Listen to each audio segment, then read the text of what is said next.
الحمد للہ رب العالمین والصلاة والسلام علی خاتم النبیین اما بعد فاعوذ باللہ من الشیطان الرجیم بسم اللہ الرحمن الرحیم کیف تکفرون باللہ وکنتم امواتا فاحیاکم ثم یمیتکم ثم یحییکم ثم یمیتکم ثم یحییکم ثم الیہ ترجعون۔ ترجمہ: تم کیسے اللہ کے منکر ہو سکتے ہو؟ حالانکہ تم مردہ تھے تو اس نے تمہیں پیدا کیا، پھر وہ تمہیں موت دے گا، پھر تمہیں زندہ کرے گا، پھر اسی کی طرف تمہیں لوٹایا جائے گا۔ کیف تکفرون باللہ، تم کیسے اللہ کے منکر ہو سکتے ہو؟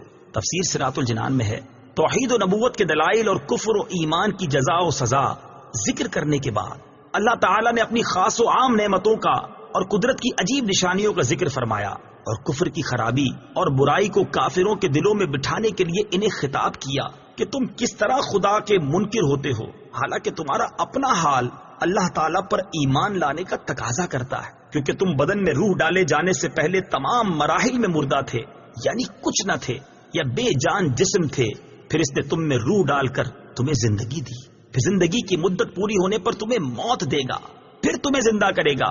اس سے یا تو قبر کی زندگی مراد ہے جو سوال کے لیے ہوگی، یا قیامت کی، پھر تم حساب کتاب اور جزا کے لیے اس کی طرف لوٹائے جاؤ گے۔ تو اپنے اس حال کو جان کر تمہارا کفر کرنا نہایت عجیب ہے۔ اس آیت میں غور کریں تو ہم مسلمانوں کے لیے بھی نصیحت ہے کہ ہم بھی کچھ نہ تھے، لیکن اللہ تعالیٰ نے ہمیں زندگی عطا کی اور زندگی گزارنے کے لوازمات اور نعمتوں سے نوازا، تو اس کی عطاؤں سے فائدہ اٹھا کر اس کی یاد سے غافل ہونا اور ناشکری اور غفلت کی زندگی گزارنا کسی طرح ہمارے شایان شان نہیں ہے۔ هو الذي خلق لكم ما في الأرض جميعا ثم استوى إلى السماء فسواهن 7 سماوات وهو بكل شيء عليم۔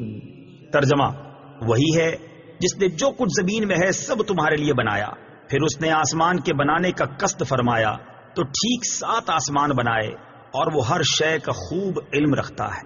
هو الذی خلق لکم، وہی ہے جس نے تمہارے لیے بنایا۔ تفسیر صراط الجنان میں ہے، تمام انسانوں کو فرمایا گیا کہ زمین میں جو کچھ دریا، پہاڑ، کانے، کھیتی، سمندر وغیرہ ہے، سب کچھ اللہ تعالیٰ نے تمہارے دینی و دنیاوی فائدے کے لیے بنایا ہے۔ دینی فائدہ تو یہ ہے کہ زمین کے عجائبات دیکھ کر تمہیں اللہ تعالیٰ کی حکمت و قدرت کی معرفت نصیب ہو، اور دنیاوی فائدہ یہ ہے کہ دنیا کی چیزوں کو کھاؤ پیو اور اپنے کاموں میں لاؤ۔ جب تک اللہ تعالیٰ کی طرف سے کوئی ممانعت نہ ہو تو ان نعمتوں کے باوجود تم کس طرح اللہ تعالیٰ کا انکار کر سکتے ہو؟ ایک اہم قاعدہ اس آیت سے معلوم ہوا کہ جس چیز سے اللہ تعالیٰ نے منع نہیں فرمایا وہ ہمارے لیے مباح و حلال ہے۔ وَهُوَ بِكُلِّ شَيْءٍ عَلِيمٌ، اور وہ ہر شے کا خوب علم رکھتا ہے۔ تفسیر صراط الجنان میں ہے، کائنات کی تخلیق اور اسے وجود میں لانا اللہ تعالیٰ کے کامل علم کی دلیل ہے، کیونکہ ایسی حکمت سے بھری مخلوق کا پیدا کرنا ایک ایک شے کا علم رکھے بغیر ممکن اور متصور نہیں۔ کافر مرنے کے بعد زندہ ہونے کو ناممکن سمجھتے تھے۔ ان آیتوں میں کافروں کے اس عقیدے کے غلط و باطل ہونے پر ایک عظیم دلیل قائم کی گئی ہے کہ جب اللہ تعالیٰ قدرت و علم والا ہے اور جسم حیات کی صلاحیت بھی رکھتا ہے تو موت کے بعد دوبارہ زندہ کرنا کیسے ناممکن ہو سکتا ہے؟ وَإِذْ قَالَ رَبُّكَ لِلْمَلَائِكَةِ إِنِّي جَاعِلٌ فِي الْأَرْضِ خَلِيفَةً قَالُوا أَتَجْعَلُ فِيهَا مَن يُفْسِدُ فِيهَا وَيَسْفِكُ الدِّمَاءَ وَنَحْنُ نُسَبِّحُ بِحَمْدِكَ وَنُقَدِّسُ لَكَ قَالَ إِنِّي أَعْلَمُ مَا لَا تَعْلَمُونَ۔ ترجمہ: اور یاد کرو جب تمہارے رب نے فرشتوں سے فرمایا میں زمین میں اپنا نائب بنانے والا ہوں، تو انہوں نے عرض کیا کیا تو زمین میں اسے نائب بنائے گا جو اس میں فساد پھیلائے گا اور خون بہائے گا، حالانکہ ہم تیری حمد کرتے ہوئے تیری تسبیح کرتے ہیں اور تیری پاکی بیان کرتے ہیں۔ فرمایا بے شک میں وہ جانتا ہوں جو تم نہیں جانتے۔ وَإِذْ قَالَ رَبُّكَ لِلْمَلَائِكَةِ، اور جب تمہارے رب نے فرشتوں سے فرمایا، تفسیر صراط الجنان میں ہے حضرت آدم علیہ السلام اور فرشتوں کے واقعات پر ضمنی تبصرے سے پہلے ایک مرتبہ آیات کی روشنی میں واقعہ ذہن نشین کر لیں۔ واقعے کا خلاصہ، اللہ تعالیٰ نے حضرت آدم علیہ السلام کی تخلیق سے پہلے فرشتوں سے فرمایا کہ میں زمین میں ایک خلیفہ بنانے والا۔ اس پر فرشتوں نے عرض کی، اے اللہ عز و جل، کیا تو زمین میں اس کو نائب بنائے گا جو اس میں فساد پھیلائے گا اور خون بہائے گا، حالانکہ ہم ہر وقت تیری تسبیح و تحمید کرتے ہیں، یعنی تیری خلافت کے مستحق ہم ہیں۔ اللہ تعالیٰ نے فرمایا، جو مجھے معلوم ہے وہ تمہیں معلوم نہیں۔ پھر اللہ تعالیٰ نے حضرت آدم علیہ السلام کی تخلیق کے بعد انہیں تمام چیزوں کے نام سکھا دیے۔ پھر ان چیزوں کو فرشتوں کے سامنے پیش کر کے فرمایا کہ اگر تم اس بات میں سچے ہو کہ تم ہی خلافت کے مستحق ہو تو ان چیزوں کے نام بتاؤ۔ فرشتوں نے یہ سن کر عرض کی، اے اللہ عز و جل، ہمیں تو صرف اتنا علم ہے جتنا تو نے ہمیں سکھا دیا، ساری علم و حکمت تو تیرے پاس ہے۔ پھر اللہ تعالیٰ نے حضرت آدم علیہ السلام سے فرمایا، اے آدم، تم انہیں ان تمام اشیاء کے نام بتا دو۔ جب حضرت آدم علیہ السلام نے انہیں ان اشیاء کے نام بتائے تو اللہ تعالیٰ نے فرمایا، اے فرشتوں، کیا میں نے تمہیں نہ کہا تھا کہ میں آسمانوں اور زمین کی تمام چھپی چیزیں جانتا ہوں اور میں تمہاری ظاہر اور پوشیدہ باتوں کو جانتا ہوں۔ انی جاعل فی الارض خلیفہ، میں زمین میں اپنا نائب بنانے والا ہوں۔ تفسیر صراط الجنان میں ہے، خلیفہ اسے کہتے ہیں جو احکامات جاری کرنے اور دیگر اختیارات میں اصل کا نائب ہوتا ہے۔ اگرچہ تمام انبیاء علیہ السلام اللہ تعالیٰ کے خلیفہ ہیں، لیکن یہاں خلیفہ سے حضرت آدم علیہ السلام مراد ہیں، اور فرشتوں کو حضرت آدم علیہ السلام کی خلافت کی خبر اس لیے دی گئی کہ وہ ان کے خلیفہ بنائے جانے کی حکمت دریافت کریں اور ان پر خلیفہ کی عظمت و شان ظاہر ہو کہ ان کو پیدائش سے پہلے ہی خلیفہ کا لقب عطا کر دیا گیا ہے اور آسمان والوں کو ان کی پیدائش کی بشارت دی گئی۔ فرشتوں سے مشورے کے انداز میں کلام کرنے کا سبب، یاد رہے کہ اللہ تعالیٰ اس سے پاک ہے کہ اس کو کسی سے مشورے کی حاجت ہو۔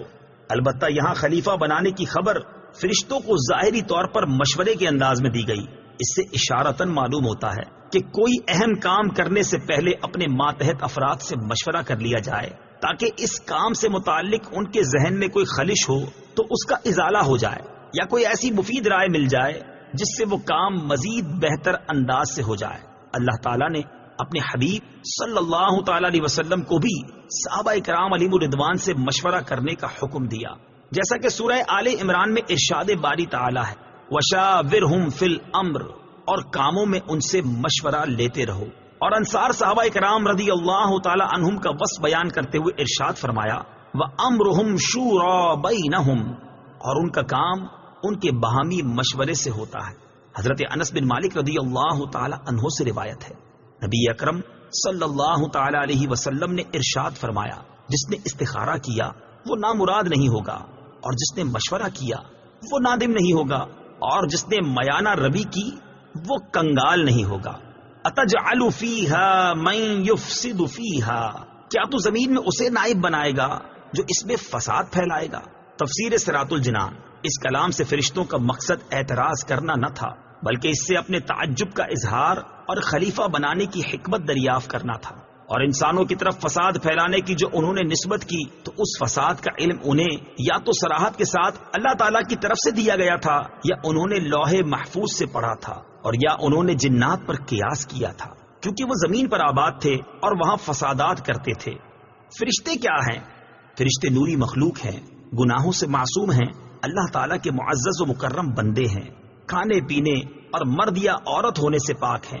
فرشتوں کے بارے میں مزید تفصیل جاننے کے لیے بہار شریعت جلد نمبر 1 کے صفحہ 90 سے ملائکہ کا بیان مطالعہ فرمائیں۔ انی اعلم، بے شک میں زیادہ جانتا ہوں۔ تفسیر صراط الجنان میں ہے، فرشتوں کے جواب میں اللہ تعالیٰ نے فرمایا کہ جو میں جانتا ہوں وہ تم نہیں جانتے، کیونکہ خلیفہ بنانے میں میری حکمت تم پر ظاہر نہیں۔ بات یہ ہے کہ انہی انسانوں میں انبیاء بھی ہوں گے، اولیاء بھی اور علماء بھی، اور یہ حضرات علمی و عملی دونوں فضیلتوں کے جامع ہوں گے۔ صدق اللہ العظیم.